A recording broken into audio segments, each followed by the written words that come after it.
Shalom, selamat pagi semuanya.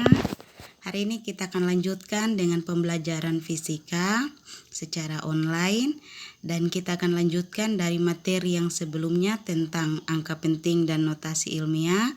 Minggu ini kita masuk pada bagian yang ketiga, yaitu pengukuran atau alat ukur.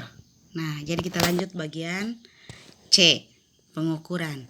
Nah, pengukuran adalah suatu proses membandingkan besaran yang diukur dengan satuan pada alat ukur yang digunakan. Nah, jika tinggi anak 120 cm, dalam fisika itu artinya 120 adalah besaran, sedangkan cm itu adalah satuan. Nah, hasil pengukuran akan akurat jika kita mengukur dengan alat ukur yang tepat. Nah, kalau tinggi kita ukur dengan alat ukur panjang, ya. Sekarang kita akan masuk pada beberapa alat ukur. Yang pertama, alat ukur panjang. Alat ukur panjang yang pertama adalah mistar atau penggaris. Nah, mistar adalah alat ukur yang sering digunakan dengan skala terkecil 1 mm. Ya, semua sudah pernah memakai mistar. Dan ketelitian dari mistar itu adalah 0,5 mm.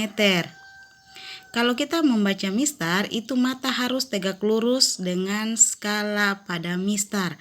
Kalau kita melihatnya dari kiri atau dari kanan, maka hasil pembacaannya akan salah. Jadi harus tegak lurus dengan skala pada mistar. Yang kedua, alat ukur yang kedua yaitu adalah jangka sorong. Ya, jangka sorong pertama kali ditemukan oleh ahli teknik bernama Pierre Vernier. Dia adalah orang berkebangsaan Prancis, ya. Nah, jadi jangka sorong ini memiliki dua skala, yaitu skala utama dalam satuan cm dan skala nonius dalam satuan milimeter. Nah, untuk ketelitian jangka sorong itu nilainya 0,1 mm atau 0,01 cm. Kegunaan jangka sorong. Kegunaannya itu untuk mengukur diameter luar, mengukur diameter dalam, mengukur kedalaman tabung dan panjang benda. Nah, ini jangka sorong disebut jangka sorong karena ujungnya mirip dengan jangka yang dapat digeser-geser atau disorong-sorongnya. Jadi makanya disebut jangka sorong. Nah, ini adalah gambar untuk jangka sorong.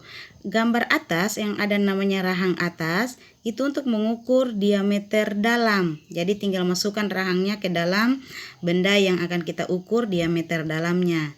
Sedangkan yang rahang bawah itu untuk mengukur diameter luar. Kemudian di sudut kanan ada jarum-jarum atau itu tangkai ukur, itu untuk mengukur kedalaman tabung, ya, atau kedalaman benda. Kemudian itu ada skala dari 0 yang panjang itu 0 sampai berapa ini? Tidak kelihatan. Sampai 15 itu disebut skala utama. Sedangkan yang bagian bawah, yang rahang bawah itu bisa digeser-geser, itu disebut sebagai skala nonius. Kemudian bagian atas ada baut, itu sebagai pengunci. Jadi kalau sudah menentukan besarnya diameter atau lebar benda, itu langsung dikunci agar bisa dibaca pembacaannya tidak tergeser-geser. Kita lanjut. Yang ketiga itu adalah mikrometer sekrup. Ya, ini ada gambarnya.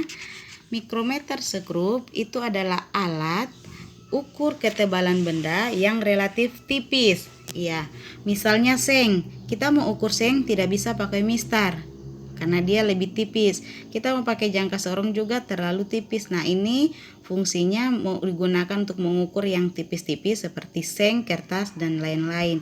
Makanya namanya mikro. Mikro itu artinya kecil. Jadi mikrometer sekrup untuk mengukur ketebalan benda yang tipis. Nah, mikrometer memiliki dua skala. Ya, skala utama dan skala putar.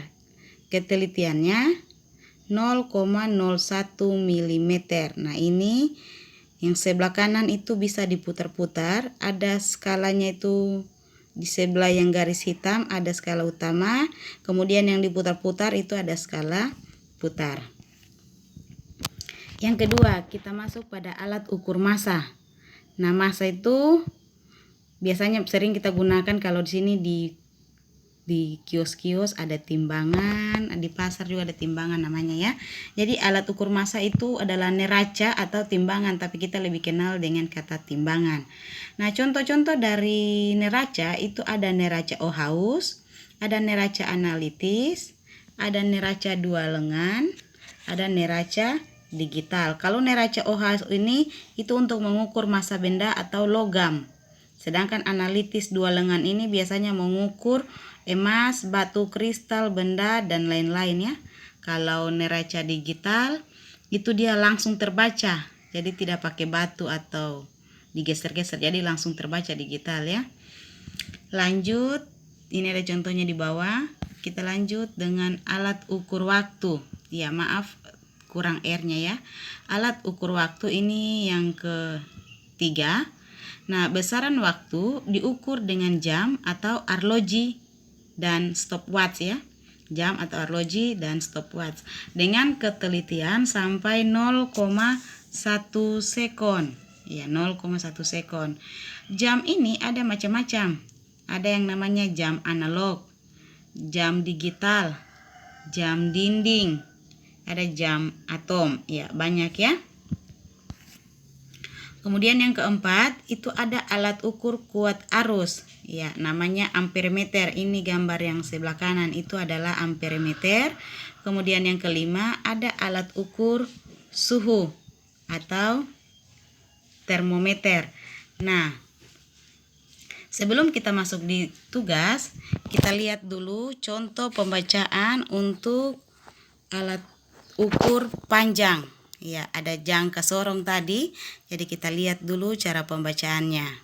Di ujian akhir sekolah, saya punya contoh soal seperti ini adik-adik, di mana jangka sorong itu terdiri dari dua skala. Yang pertama ini adalah disebut sebagai skala utama, sedangkan yang lebih kecil ini disebut sebagai skala nonius. Nah, bagaimana cara membacanya? Patokannya adalah adik-adik, kita lihat skala nonius. Nah, skala nonius itu angka 0 ini terletak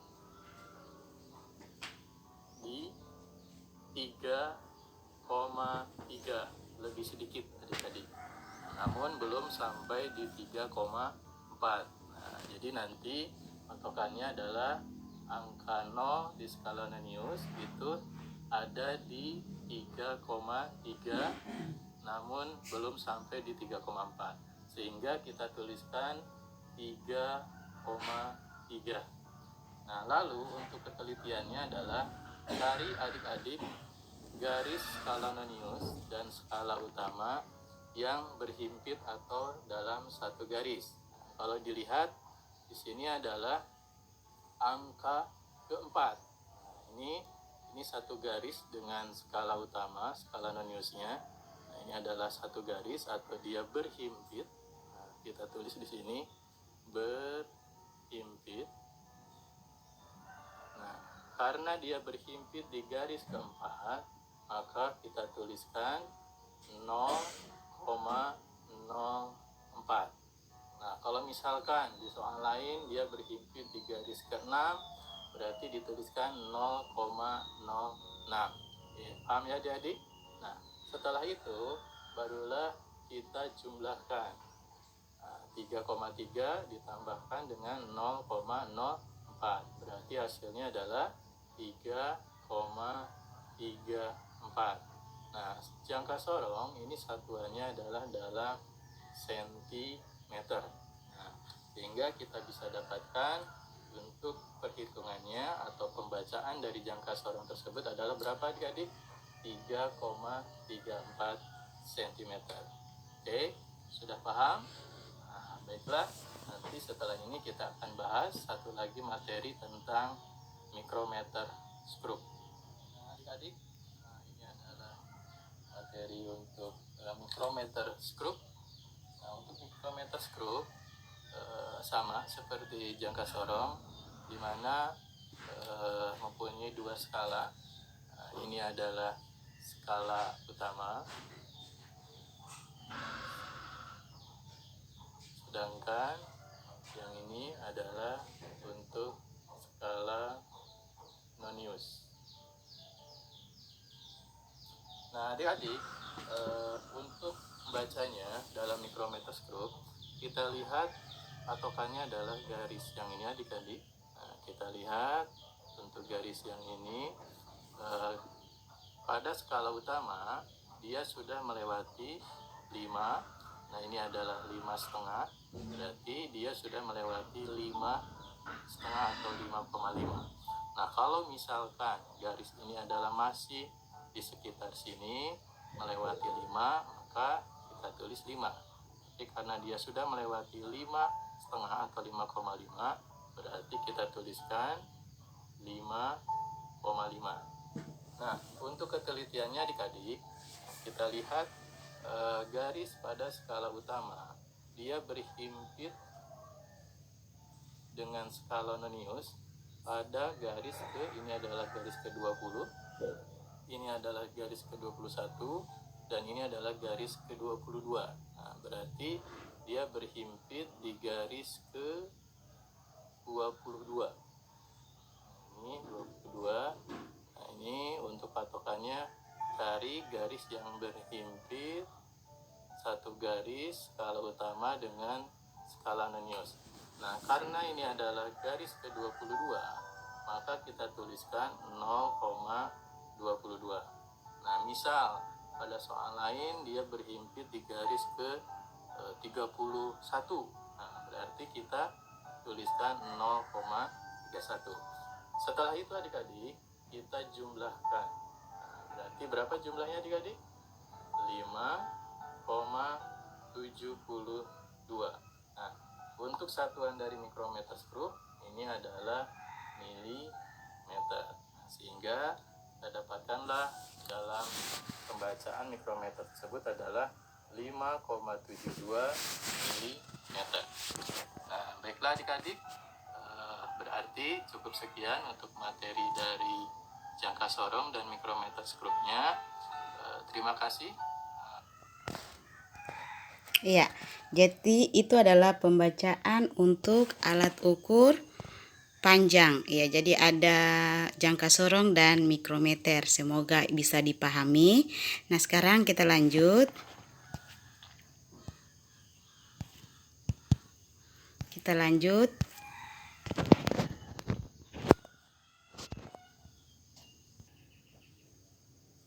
Jadi kita lanjut. Nah, ini ada tugas 1 nomor. Jadi hitunglah hasil pengukuran dari gambar di bawah. Yang pertama ini ada jangka sorong. Silakan dihitung berapa hasil pengukurannya sesuai seperti contoh tadi. Kemudian yang kedua ada mikrometer screw. Ya, boleh juga dibaca berapa. Kalau sudah boleh langsung dikirimkan sama ibu. Ya, untuk materi hari ini cukup sampai di sini.